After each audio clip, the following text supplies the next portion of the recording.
Hello everybody, in today's tutorial we'll be going over how to buy Bitcoin Cash using the Pancakeswap. So try to stick around guys to the end of today's video. It's going to be a very important one, and it's going to be basically, I would love if you can like keep careful and keep attention on the video, because you may get scammed and we don't want that to happen to you whatsoever. So as I said, try to stick around to the end of today's video. It's going to be very amazing and very awesome. And also, as I said, so for the first step, make sure that you are on pancakeswap.finance, which is pretty important.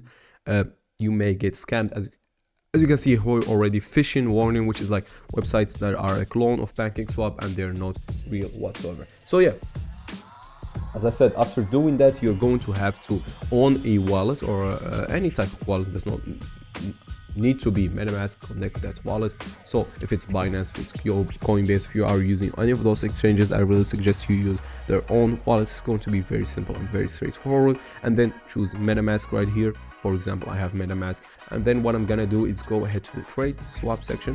I'll come back to the Bitcoin Cash page right here. I'll search for more. I'll copy the BNB Smart Chain Network. Also make sure to add the Binance Smart Chain Network. You'll find a video about that in our channel. Go ahead here, paste that network, and it's already, as you can see from here, via CoinGecko, via CoinMarketCap. It does not really matter. Also make sure that the CoinMarketCap URL is safe. It's the same one. I'll click import.